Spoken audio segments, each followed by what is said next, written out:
Hello students, this is Ramesh, lecturer English from A.L.I Coaching Center. Bilal call me Solo.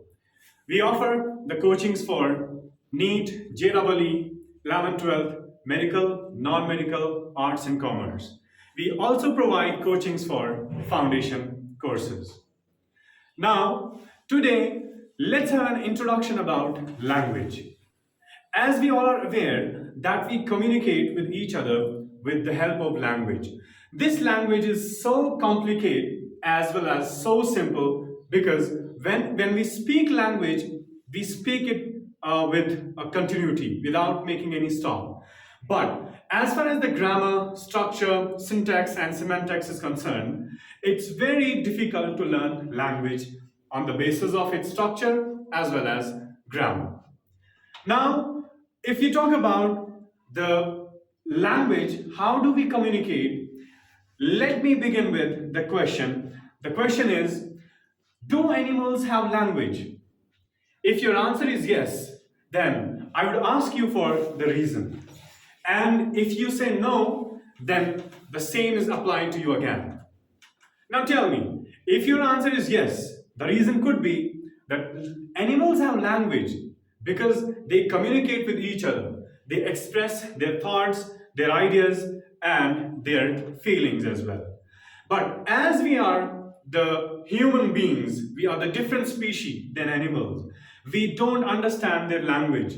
We don't understand what they are actually telling you or what they are communicating, right? So humans, as we have human language, we talk to each other by using language, Kashmiri language, Urdu language, or for that matter, English language. When we talk to each other, we what we feel, we express it. What we think, we share it with the help of language. Now, we can say the definition of language is that it is the means of communication through which we express ideas, we express our thoughts, we express our emotions. Now, you may ask me, why did I ask you the question of do animals have language? You might be knowing that there was a prophet, namely Prophet Sulaiman alayhi salam. He has been given the power of understanding all the languages of birds and animals.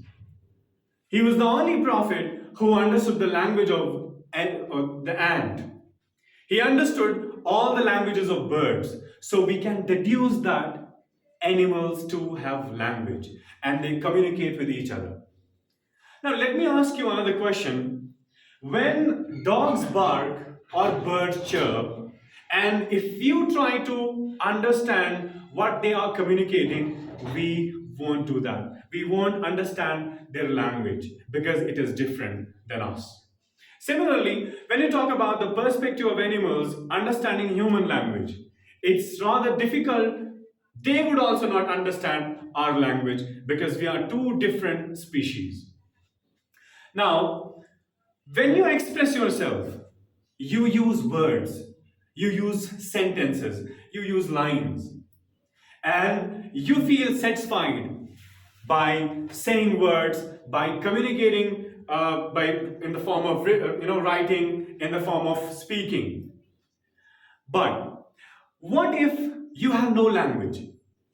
You know, the importance of language in our society, in our day to day life, is so important that we cannot ignore it because we express ourselves. If I say, my name is Ramesh, it's because of language, right? So, as I said, language is complex and at the same time, it's simple. Why complex? In terms of the structure, in terms of grammar, in terms of all the other rules. And why it is simple? Because we speak it, right? We share our ideas, we share our thoughts with it. So now this is actually the written form and the verbal, which you call as verbal and non-verbal.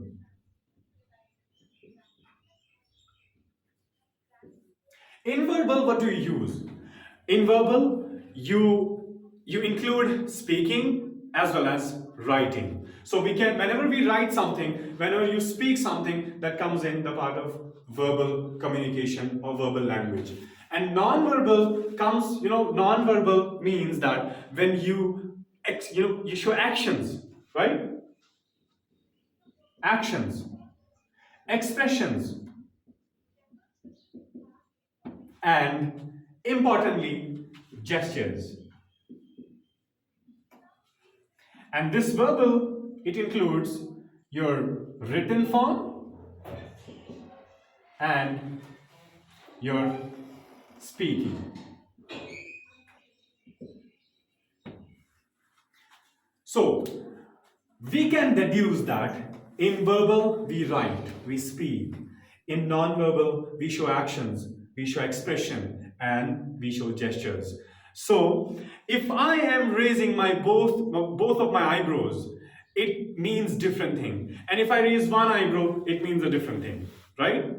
When you put your one eyebrow up, that means what? You're asking for something. And when you put both of your eyebrows up, that means,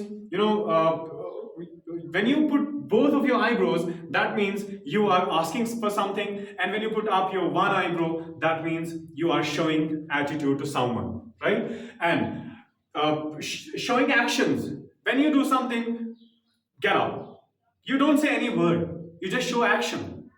It means the other person understands that what you want to tell to him or her, right? Or when you show this action, it means go. When you do like this, it means come, right? So you show actions. And this all comes in language. So written form, speaking form, and all of the actions, right? When I ask all of you students that do you understand this thing, you nod your head with yes. You don't say any word. You do like this, and I understand you said yes. Without uttering a word, I understood that your answer is yes. So this all comes in language. So language is so vast that we can gather, we can include all of our life cycle into language. So that is why whenever you want to speak something, be aware what you are speaking. Your words, right? Work on your language so that whatever you say, whatever you speak in front of the audience, that is quite valuable and that is quite important. I hope this introductory lecture is a bit of importance to all of you. It is actually a ladder to your foundation courses. So I hope you understood it. Thank you so much.